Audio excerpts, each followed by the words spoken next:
magacayga waa Cabdinaasir Axmed Ogle waxaan ka mid ahay dhalinyarada ku tala jirtay inay u tartamto kursiga Koonfur Wajeer xildhibaannimada shalayto waxaan ka qayb galnay shir weyna amse interview oo inoogu yeereen gudiga beesha Maxamed Suweer anagoo ka duulayno in maaragtay nimankii aan wada dhalan oo kursiga u tartamayeen in lagu kala saaro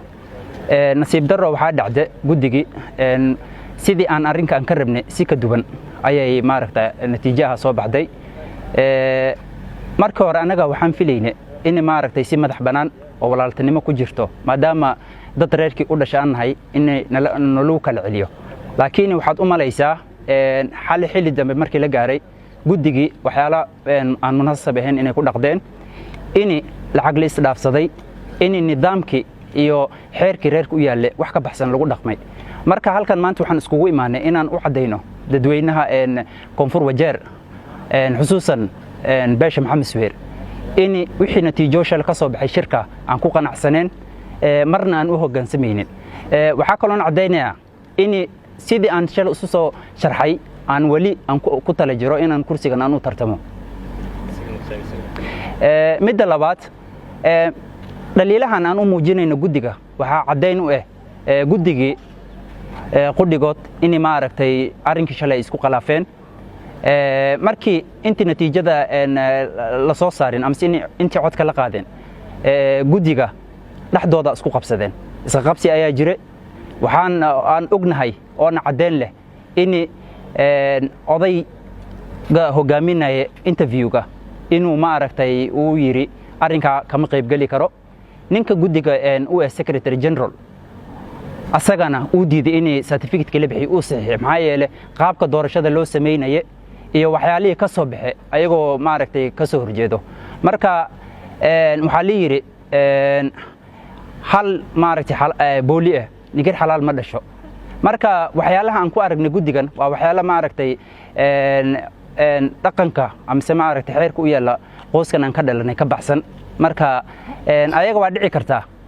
in maaragtay isleeyihiin maadaama maanta fursad ay u haastaan oo qabiilkii kalsooni badan u sii in maaragtay kursigan ayaga gacantooda la geliyo maaragtay qofka ay la jeclaystaan oo isleeyihiin waxtar iyo waxgalkiisa inay ku siiyaan laakiin maadaama ay qadhaceen maaragtay shuruudihii u yaala kursigan waxaan u cadeynaynaa maadaama anagoo dhan aan qoyskii u dhalanay in marna lagu cabsiini karin maaragtay nin lacag qaatay nin nidaam kale u soo maray wixii natiijo ka soo baxay inaan u hoggaansamin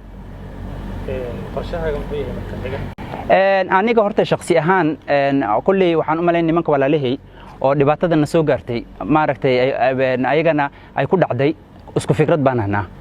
waan jeclaan lahaa halkan maanta inay nala joogaan sifaan u wada cadeyn anagoo hal cod ku hadlayn in wixii natiijo meesha ka soo baxay aan beentaynayno aanna ka soo horjeedno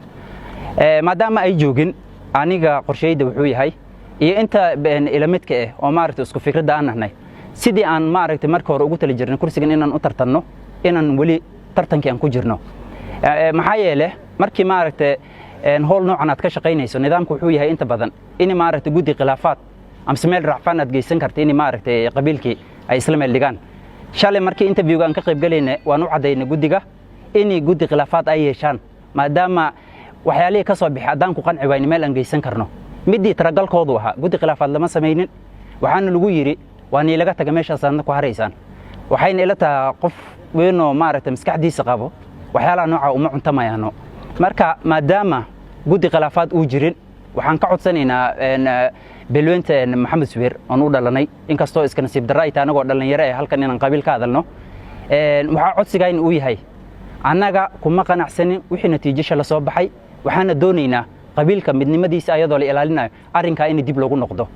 haddii qabiilkii arrinkii uu gudaha u eegi waayo haddee nasiib darro walba aan noqoto waxay noqonaysaa maadaama nin walba reerkii u dhashay tartanka inaan sidii ugu jirno